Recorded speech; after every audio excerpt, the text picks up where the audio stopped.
Hola, ¿qué tal? Bienvenidos a otro capítulo histórico de nuestro país. En la próxima hora nos moveremos por toda la frontera honduro-salvadoreña para conocer los escenarios de la guerra de 1969. Además tendremos entrevistas de primera mano con los protagonistas militares y civiles participantes por voluntad o casualidad en el conflicto armado. Hola, soy Eduardo Llanes, el turista con Honduras en la mochila. Ya comienza.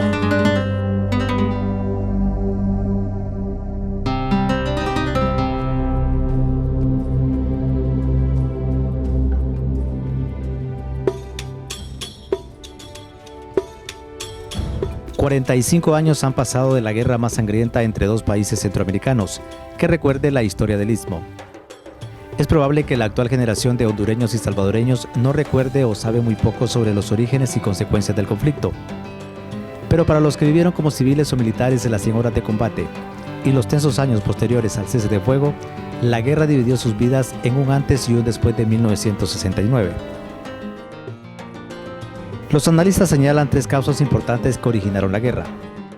La primera, la oposición del gobierno hondureño dirigido por Osvaldo López Arellano para seguir recibiendo ilegales salvadoreños, que para entonces ya rondaba en los 300,000, la mayoría trabajando en las compañías bananeras de la costa norte. Estos en su mayoría eran indígenas que habían sido desplazados de sus tierras por la oligarquía gobernante en El Salvador, que ocupó las tierras altas para el cultivo del café. La segunda está muy relacionada con la primera, y es el proceso de reforma agraria iniciado en Honduras, en el que se distribuyeron tierras entre la clase campesina del país, especialmente en la zona norte. Como era lógico, en este proceso quedaron fuera los ilegales salvadoreños, dejándolos a la deriva, sin tierras para trabajar y en calidad de extranjeros. Pero la más importante y antigua es la ansiada expansión salvadoreña hacia el norte y su soñada salida al Océano Atlántico. Carentes de poca imaginación y eliminando a propósito los ejemplos de tratados bilaterales, la clase política salvadoreña pensaba que la cristalización de esos sueños para el pueblo y gobierno salvadoreño solo podrían lograrse a través de una invasión al vecino y hermano país del norte, Honduras. Cabe señalar que para 1969 la presión demográfica en El Salvador era casi insostenible, pues en sus 20,000 kilómetros cuadrados vivían más de 3 millones de personas. En la misma época, y como contraparte, Honduras no superaba los 2 millones de habitantes en un territorio de 112,088 kilómetros cuadrados. A ese escenario se le suman algunos factores que precipitaron la declaratoria de guerra, como el desbordado nacionalismo que los medios de comunicación de uno y otro país infundían en la población. En El Salvador se exageraba los supuestos maltratos de que eran objeto sus campesinos radicados ilegalmente en Honduras. Eso creó una fuerte presión popular que reclamaba la intervención militar. Se dice que la población salvadoreña comenzó a llamar despectivamente gallinas a sus militares, término peyorativo con que se califica a una persona carente de valor y coraje. Incluso en algunos batallones los civiles lanzaban ropa interior femenina, en señal de reclamo por no actuar con hombría en aquella situación. Lejos de poner sal en las heridas o despertar el patriotismo irracional, la intención de este programa es conocer los escenarios de la guerra y recopilar los testimonios de los que padecieron como civiles indefensos y también aquellos que expusieron su vida en calidad de militares. Y por supuesto hacer memoria de los casi 6,000 muertos que dejó el conflicto en ambos bandos, para que la historia no se repita.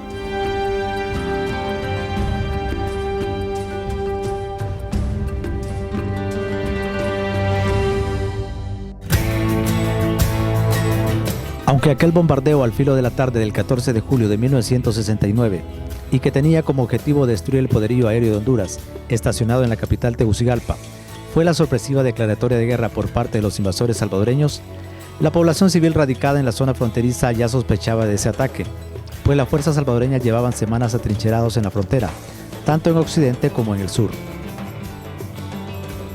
No, porque aquí hubo tiempo de todos.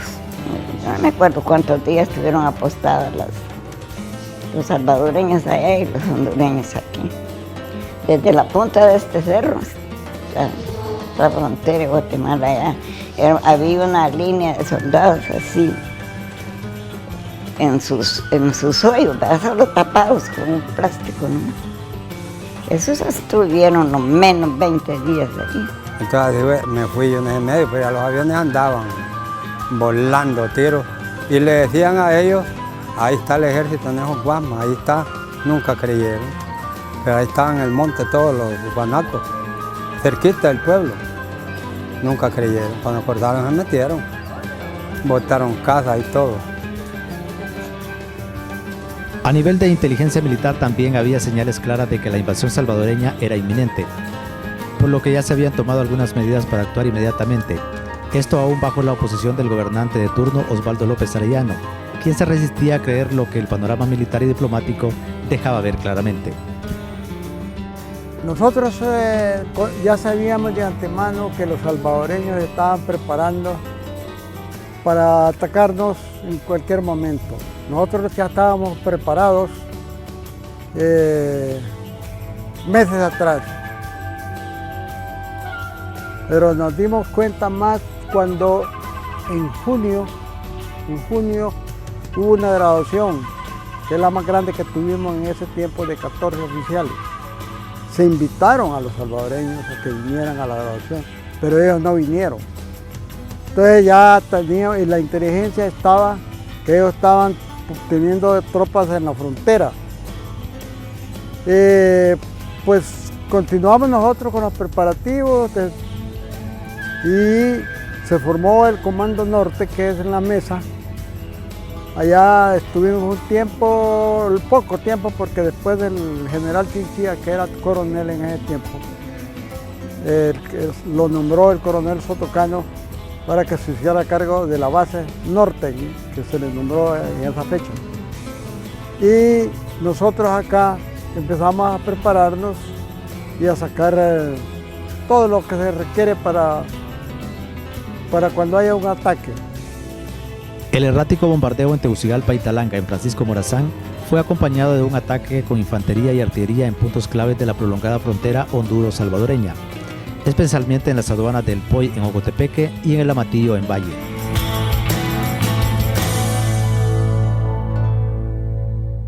El 14 de julio de 1969, aproximadamente a esta hora, pues había tensión en la población de los pueblos fronterizos del vecino país El Salvador y Honduras, a raíz de que ya las tropas del ejército del Salvador se habían desplazado a las colinas adyacentes al río Huascorán.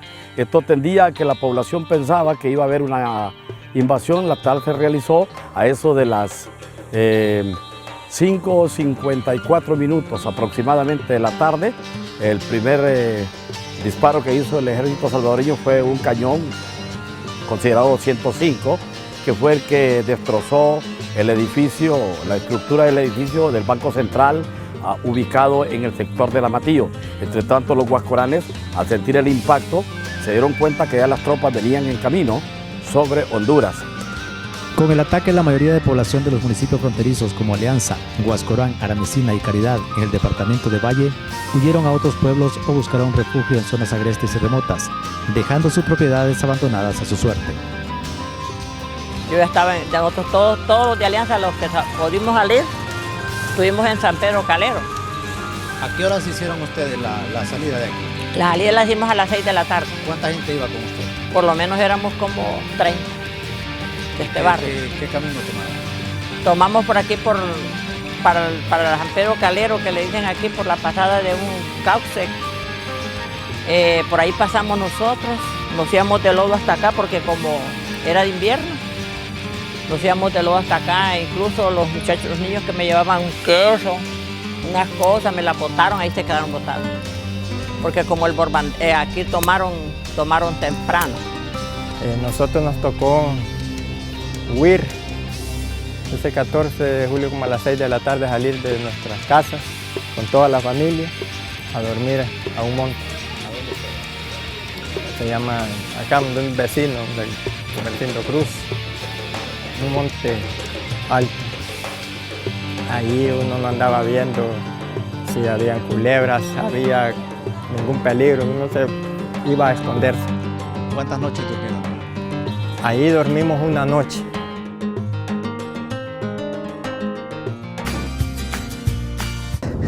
Si te gustan los videos de Honduras en la mochila, suscríbete, dale like y comparte con amigos. La pesadilla de la guerra era generalizada en toda la frontera. En Ocotepeque la situación para los civiles también fue traumática. Miles de personas se refugiaron en zonas montañosas y otros huyeron hasta San Pedro Sula. Bueno, estuvimos aquí hasta que se pudo irnos. Yo para esa montaña del Portillo me fui porque allí tenía casa ahí en el Portillo y me fui. Ahí pasamos hasta que como allí había, ahí en el Portillo había una cantidad de ejército y en la labor otra. Pero hubo un momentito que nos dijeron que trajeron camiones y nos llevaron para San Pedro. Dormir a la intemperie en improvisados refugios era la norma para los desplazados por la guerra. La situación era más complicada para los ancianos y niños, pero el principal dilema de las familias era conseguir alimento, no solo para ellos, sino también para las tropas, pues en la mayoría de casos estaban atrincherados y algunos también huían sin comida suficiente. Ahí estuvimos alrededor de más de 15 días.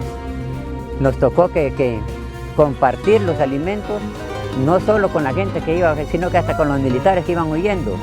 Nos tocaba que andar recogiendo o buscando comida en los alrededores de ahí porque el maíz se nos terminó.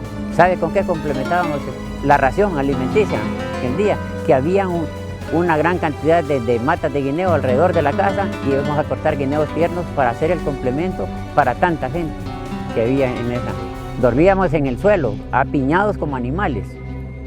Tal vez a la intemperie, algunos que solo tapaditos con nylon afuera porque no cabíamos en lo que es en la casita porque era muy pequeña.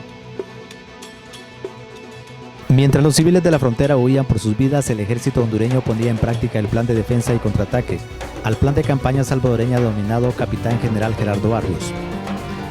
En Honduras se respondió con el plan defensa con Colón. Se estructuraron 3 grandes frentes para defender la frontera. Fueron denominados el Teatro de Operaciones Sur, TOS, el Teatro de Operaciones Central, TOC, y el Teatro de Operaciones Suroccidental, TOSO. Como el objetivo salvadoreño era una salida hacia el Mar Caribe, fue el sector de Ocotepeque que atacó con mayor ímpetu. El ejército invasor rápidamente se adentró varios kilómetros en la frontera hondureña hasta tomar Antigua Ocotepeque. Unos kilómetros al norte se ubicó la primera gran resistencia del ejército hondureño. Esa batalla, que duró todo el día 15 de julio, se realizó en la ribera de un pequeño riachuelo llamado El Ticante. Por eso es conocida hasta hoy como la Batalla del Ticante.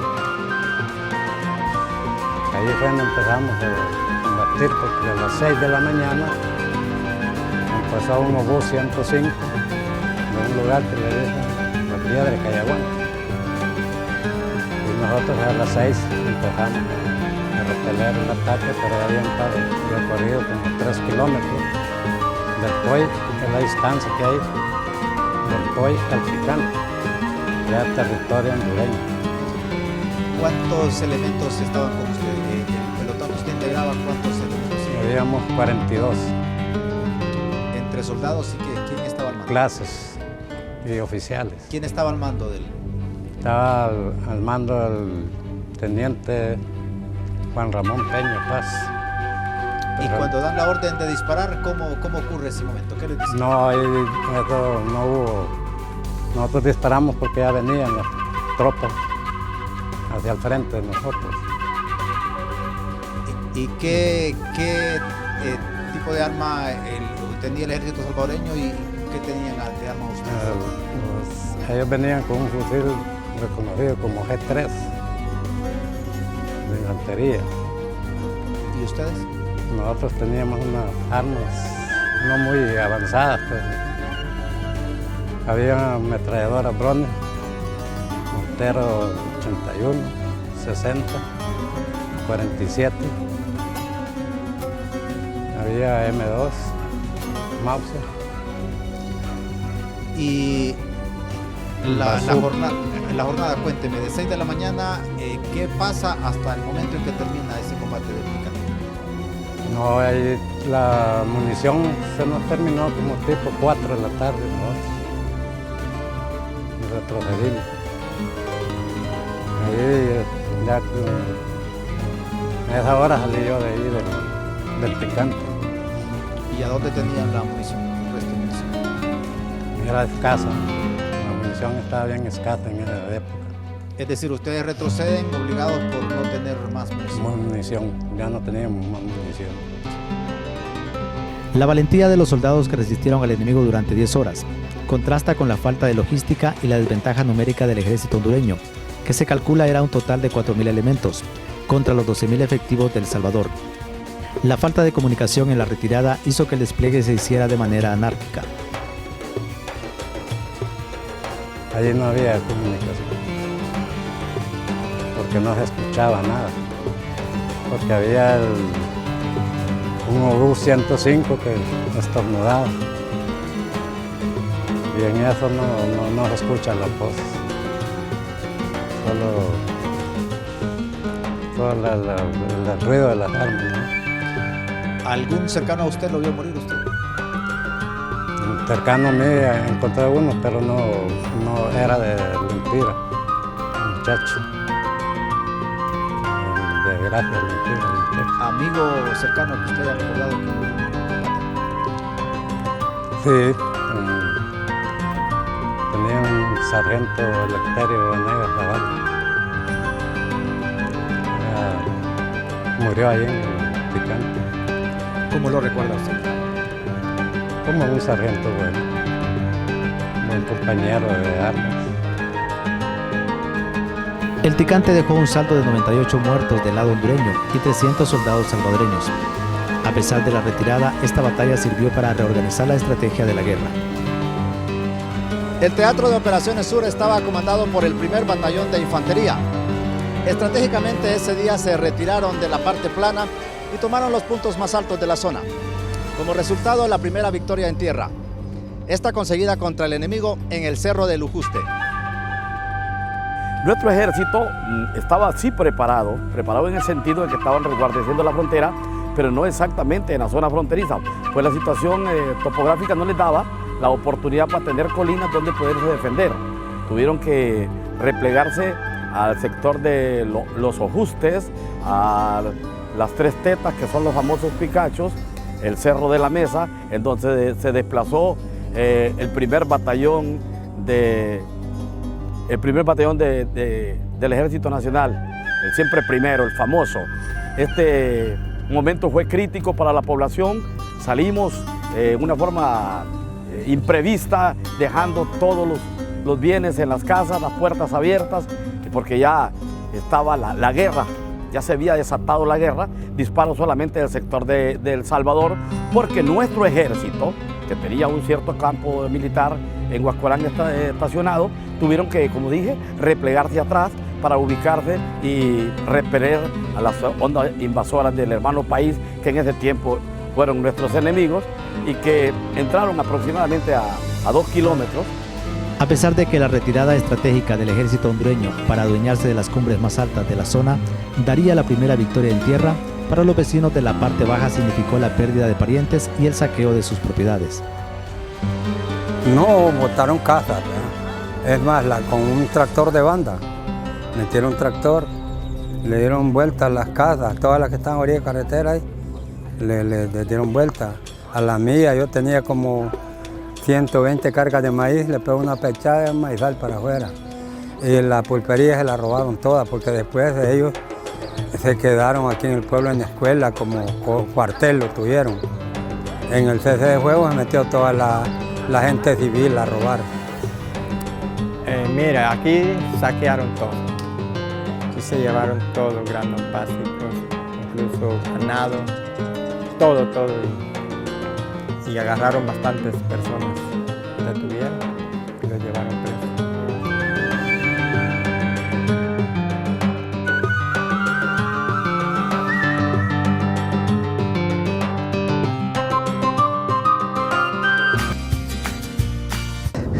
Si te gustan los videos de Honduras en la mochila, suscríbete, dale like y comparte con amigos.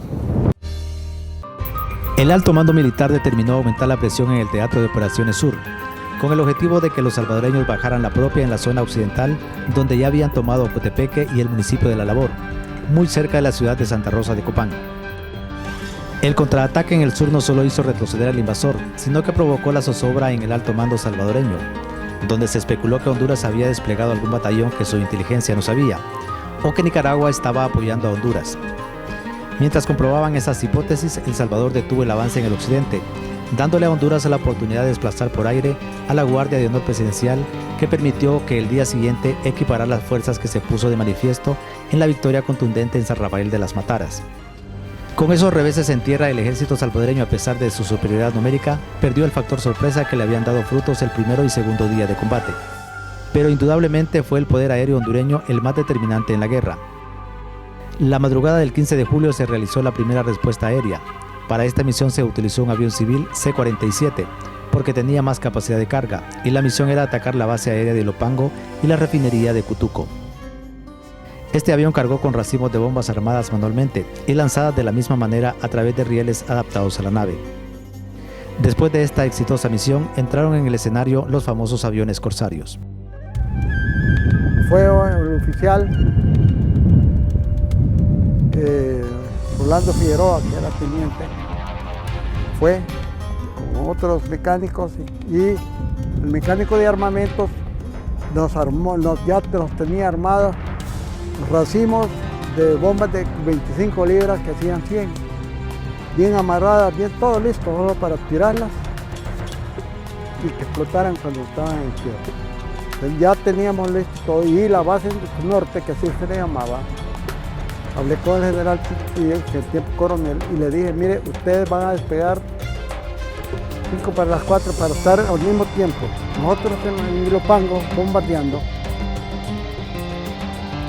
y ustedes bombardeando y ametrallando la refinería de la Libertad. Entonces, bombardeamos, Cepeda tiró en la parte civil, en la plataforma, así como digamos el sentido, pero lo que es la plataforma, la bomba, y nos cayó, a mí cayó como toda esta área así, ¿no? Era la Fuerza Aérea, tenía Salvador, y en un edificio como el club, ahí tenía su oficina. Todo eso, según me cuentan después, desapareció todo con la bomba de 500 libras. Pero como no ha venido ningún avión más, nosotros seguimos por la costa norte, por la costa sur, donde desemboca el río Huascorán. No, el Huascorán creo que allí hay una meseta grande, no sé ahora si la han ocupado para otra cosa. Cerca de donde está el aeropuerto internacional ahora, de El Salvador. Por ahí había una meseta y ahí dijeron que tenían aviones. Pasamos por ahí y no había nada. Entonces seguimos por la costa y encontramos los depósitos de combustible que tenía ahí en la Unión. Y el coronel Cepeda me dice, y yo le dije, pero no hablamos por radio, solo le señas. Entonces yo le di el mando a él, porque él se lo miraba. Entonces empezamos a descender a 450 nudos, y cuando ya estamos, le miramos y empezamos a ametrallar con ametralladoras calibre 20, y empezó a salir humo. Y cuando pasamos por los tanques, nosotros ya en llamas ellos para arriba a 450. Yo miré hacia el lado derecho un barco. Hasta después supe que era un barco alemán que está encallado ahí en la bahía. Y empezaron a pasar las ametralladoras, las que tenían ellos por los campos. A Dios gracias, no los agarraron.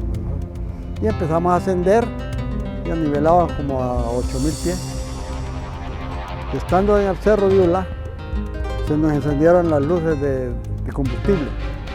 Solo disponíamos de 30 galones nada más. Lo más 10 minutos y quedar en cero. Entonces le dije a Cepeda directo a la pista. Ya teníamos con el tren abajo y aterrizamos. La guerra de 1969 es recordada porque fue la última en la que se combatió con aviones de hélice y pistón, corsarios por Honduras y Mustang por El Salvador, pero también porque permitió que el capitán hondureño Fernando Soto derribara 3 aviones enemigos en un solo día, una hazaña jamás realizada en toda Latinoamérica. Entonces yo hice como aproximadamente unas 12 a 14 misiones.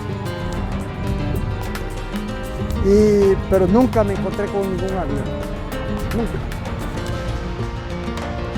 Y luego el coronel Soto sí se tuvo la suerte de encontrarse, o la mala suerte, de encontrarse con aviones salvadoreños y derribó 2. Mala suerte para ellos y buena suerte para nosotros, que no perdimos ningún piloto, ningún avión.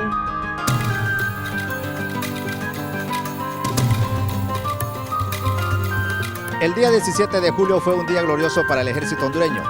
Sendas victorias en Ocotepeque y el derribo de 3 aviones en la zona sur. Esto comenzó a echar la suerte de esta guerra. El derribo de 3 aviones y el incendio de la refinería de Cutuco en la Bahía de la Unión hizo mella en la moral salvadoreña, pues sus tropas que habían avanzado hasta la labor en Ocotepeque quedaron aisladas sin pertrechos y combustible. La derrota en San Rafael de las Mataras desarticuló totalmente el plan inicial de partir el territorio hondureño y obtener una salida al Atlántico. 45 años después, los excombatientes sacan sus propias conclusiones de las cosas que se hicieron mejor que el enemigo. Nosotros estábamos mejor preparados, porque aquí nosotros preparamos el piloto como es. Ellos no. Ellos volaban allá y se iban comercialmente, se llevaban más que volando a la Fuerza Aérea. Nosotros no, nos dedicamos a volar todos esos aviones que mira ahí, yo los volé. Y unos que están por aquí atrás. A mí me gustan todos, porque yo como estaba en operaciones, yo conocería bien todos los aviones. ¿Cómo describe usted las características del Corsario? ¿Cómo lo describe usted como avión? Es un avión bastante bueno, pesado, lento para ascender, rápido para descender, con potencia de fuego mejor que la del Mustang. El Mustang solo era calibre 50 y la caparazón del Corsario era más sólido y el otro no. Con 3 o 4 balas de calibre 20 milímetros se destruye el avión.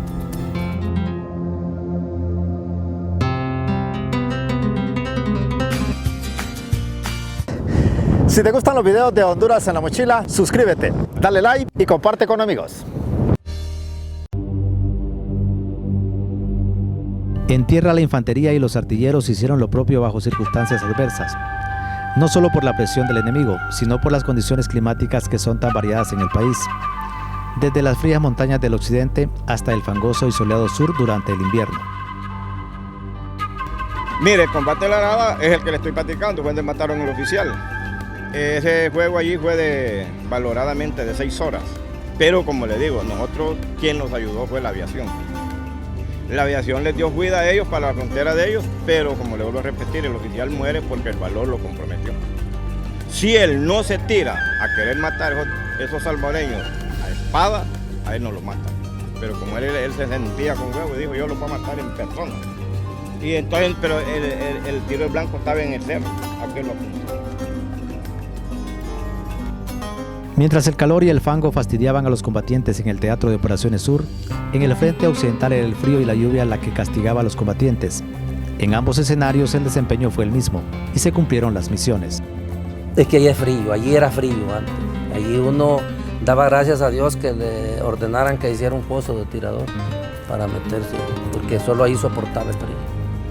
¿Los demás cómo se las arreglaban? Se arreglaban, es que allí todos teníamos un pozo de tirador. Todos lo habíamos hecho. Entonces de ahí galante calentaba, hasta los oficiales. ¿Estaba lloviendo? Llovía poco. ¿Y qué se siente? Cuénteme, el escuchar disparos de ambos lados en ese momento. ¿Qué piensa, qué pasa por la mente de un soldado? Mire, le han metido en la mente que morir por la patria es vivir. Es lo primero, ¿verdad? Después le dicen a uno, no te vayas a ir porque está la policía militar detrás. Y si te agarramos que vas huyendo o abandonas el equipo, te tiramos el consejo de guerra. Eso es lo que le dicen. Cuanto a los disparos, eso es como un campo de fútbol así. todos quieren tocar la pelota a meter el gol. Entonces así es, todo el que disparaba era con un objetivo que miraba al enemigo. Y como el M1 es un fusil de largo alcance, sí eran tiros efectivos. ¿Vio morir usted, compañeros? Sí, murió uno. Yo no lo vi a ese muchacho porque yo estaba en otro pelotón, pero sí éramos amigos. Se llamaba Hernán Martínez Nolasco. Ese arrojo con el que los pilotos y el resto de soldados tomaron el conflicto ayudó a ir acabando con los propósitos del invasor, ya que para cuando la Organización de Estados Americanos, OEA, decretó el cese de fuego, su marcha iniciada 100 horas antes ya se encontraba en un punto muerto. Quizás el único éxito salvadoreño fue el saqueo de los pueblos que invadió y el asesinato de muchos civiles indefensos en horrendas maneras. A uno lo mataron acá. ¿A dónde? A Puntaridad. ¿Por qué lo mataron? El hombre los agarraron con otros primos y el hombre supuestamente los enchacharon, ¿verdad? Uno con el otro, y un oficial pasaba con un yatagán amenazándole y él quiso levantar la mano y el guardaespaldas le disparó y lo mató. ¿Usted lo conocía? Sí, lo conocía. ¿Cómo se llamaba? Juan Ortiz. ¿Y la familia de él qué hizo? No, la familia de él andaba huyendo. Mataron también a otro señor. En ese tiempo se utilizaban las líneas para telégrafo. Él era celador de líneas y se fue a revisar las líneas y sin darse cuenta que las tropas eran salvadoreñas que venían. Con el mismo alambre que andaba a la línea lo ahorcaron. ¿Cómo se llamaba?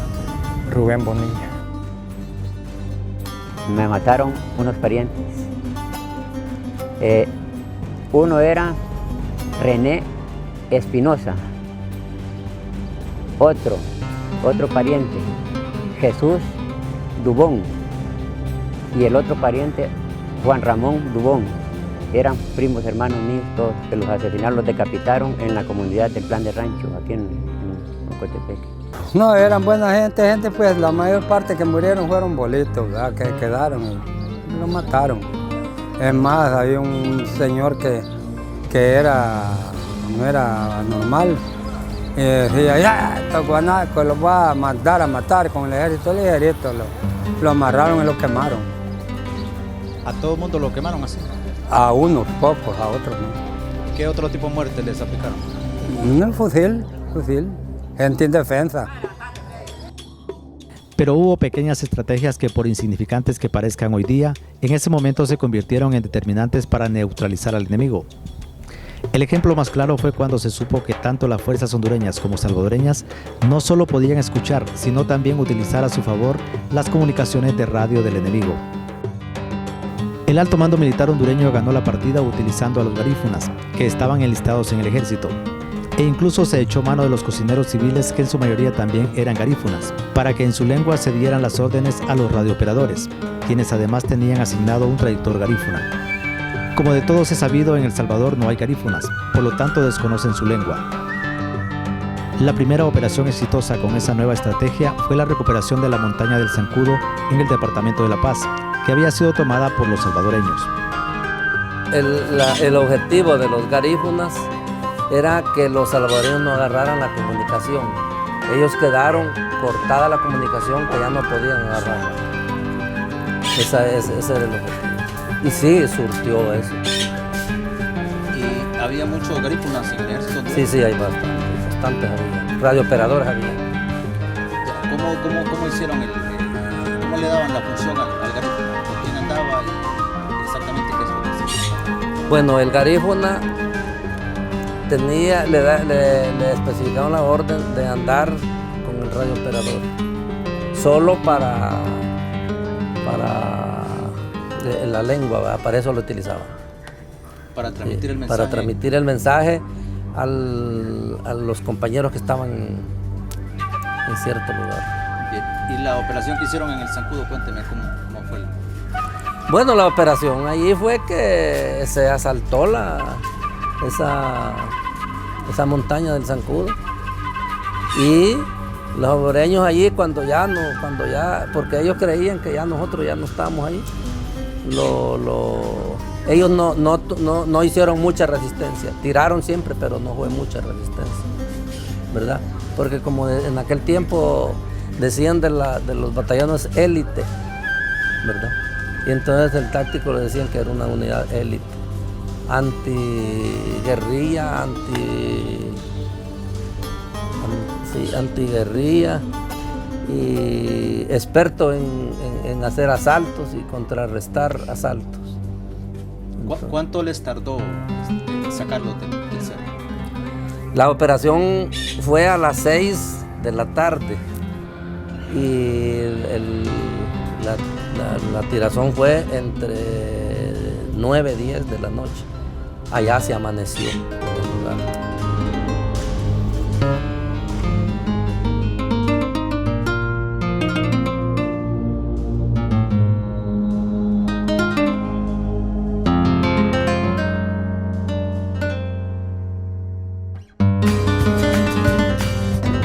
Si te gustan los videos de Honduras en la mochila, suscríbete, dale like y comparte con amigos. Vale una mención especial para los civiles que acompañaron de una y mil maneras al ejército durante el conflicto, desde las mujeres que le preparaban la comida hasta los niños y ancianos que la entregaban arriesgando sus vidas. ¿Dónde los encontraron ustedes? ¿Dónde los capturaron? Aquí como estaban en la casa, allá, la mía salió para una aldea. ¿Qué les dijeron? Calladito, golpeándolo y todo eso. Eso es para nosotros. ¿Hasta dónde los llevaron? Hasta Cujutepec, Salvador. ¿Y allá qué les hicieron? Golpeándolos sin comer ni nada, golpeándolos bien. Solo Dios es todo lo que ya no estamos vivos. ¿Cuántas personas llevaron de aquí de la mesa? No, pues ahí quedan como 10 por ahí. Y ya también nuestro Salvador que habían agarrado aquí, tenían que entregarlos, como le digo yo. ¿Y los amenazaban con matarlos? Correcto, ya los labios en la cara, golpeándolos. Eso nunca se me olvida. ¿Estaban? Correcto. ¿Y ustedes qué hacían en ese momento? ¿Qué van a hacer? Esperando el macanado, cerrando los ojos. Aquí solo Dios, llorando y todo eso. Desde luego hubo también jóvenes que sin ser militares se organizaron para acompañar al ejército en operaciones de guerra, especialmente de vigilancia y espionaje. Nuevamente para esas tareas fueron fundamentales las posiciones altas que ofrecían los cerros de la frontera y que los nativos conocían a la perfección. En la parte sur del departamento de La Paz, especialmente en la aldea de Pitayas del municipio de San Antonio del Norte, se identificó una cumbre conocida como el Cerro Picudo, que se convirtió en una especie de periscopio natural para controlar las tropas que se habían tomado en la vecina aldea de Las Delicias, jurisdicción de Caridad, en el departamento de Valle. Pues para la vigilancia que se hizo, un sargento que había en el norte, y apellido García, mandó 8 soldados a Pitayas. Había un tío mío que había sido oficial también, a él le trajeron una ametralladora calibre 30 para que cuidáramos en todos los boquetes para que no entrara el enemigo. ¿Cuánta gente era? Los soldados que habían eran 8 y civiles éramos 12. ¿Y hacían rondas en estos cerros? Sí. ¿Todos los días o en la noche? Todos los días. Y en la noche dormíamos en la calle. ¿En algún momento vieron tropas salvadoreñas? No. Salvadoreñas en la frontera, sí. De estos cerros aquí se miraban. Y dos salvadoreños vinieron aquí a Pitayas, a un cerro aquí que querían hallar a espías pues, para venir a atacar aquí. Pero cuando vinieron aquí a Pitayas, un vecino que se llama Rufino Ríos los fue a avisar y los fuimos los civiles y los capturamos y los llevamos al norte y les dieron para aquí para Tegucigalpa. No se sabe qué fin corrieron. Ustedes capturaron a dos espías, sí. Civiles. Desde esta cumbre en la madrugada del 15 de julio se observaba el incendio en la refinería salvadoreña de Cutuco, producto del primer ataque aéreo por parte de Honduras, pues en los días claros desde aquí se observa con claridad todo el Golfo de Fonseca. Cuando anduvimos aquí con los soldados se miraba el cerro ya prendido, envuelto en puro humo. ¿A qué horas? En el día como a las 10 de la mañana. ¿Y el bombardeo fue en la madrugada? En la madrugada, como a las 3 de la mañana. Estaba esto en tiniebla y cuando acordamos estaba como 3 días. se miraba? De la llama que tocaba casi al cielo, porque los vecinos de aquí miraban que una llama es demasiado. ¿Sabían ustedes qué era en ese momento o no? El tío mío, como había sido militar, él dijo que era la gasolinera que estaba prendida. Como para acá, para la Mateo, se oía el bombardeo que sonaba. ¿Cuántos días estuvieron ustedes haciendo ese No, aquí estuvimos bastantes días, no ve que después que pasó la guerra, quedaron los mismos robando de llamadas. A pesar de que estos civiles estaban dotados únicamente de sus armas personales, jugaron un papel muy importante, especialmente porque el Ejército Nacional era superado casi 3-1 por el enemigo. Aunque la guerra apenas duró 100 horas, las secuelas sociales y psicológicas ocuparon muchos años en superarse. Quedamos traumados, aquí la gente quedó traumada. Aquí después de la guerra, que pasara un avión un poco bajo, todo el mundo. Sé que estábamos con el equipaje listo. A veces se vale la gente para echar mentiras. Y que vienen los salvadoreños y todo el mundo estaba listo para salir disparado. ¿Qué le pegaba a usted después de...? Desesperación, de querer reponer lo que había perdido. ¿Y cómo lo logró? Trabajando hasta día y noche. Trabajando día y noche. Tras casi medio siglo del conflicto, tanto militares como civiles coinciden en que toda guerra es absurda y que nada justifica estas acciones, especialmente si se trata de países históricamente hermanados en todo sentido. Que eso, la guerra nunca es buena, porque quedan muchos viudos y muere gente que uno ni se da cuenta quiénes son, porque la hermandad debe existir en los pueblos hermanos, al máximo aquí nosotros que somos pequeños en Centroamérica. Entonces no debe existir nada de eso, pero como que ellos querían expansión territorial, no está la guerra del fútbol 69, que la guerra del fútbol, no, la expansión que ellos querían. Yo digo que todas las guerras son estúpidas porque yo no sé qué pelear, ellos querían tierra, eso era lo que querían. La opinión de ambos es congruente con los funestos resultados de la guerra, que acabó con el comercio y distanció la población de ambos países. Fue hasta 1980 cuando por fin se firmó en Lima, Perú, el Tratado de Paz que normalizó las relaciones. Esta firma permitió el sometimiento en la Corte Internacional de Justicia de La Haya, la delimitación de la frontera entre ambos países. El veredicto fue emitido y aceptado por ambos estados en 1992.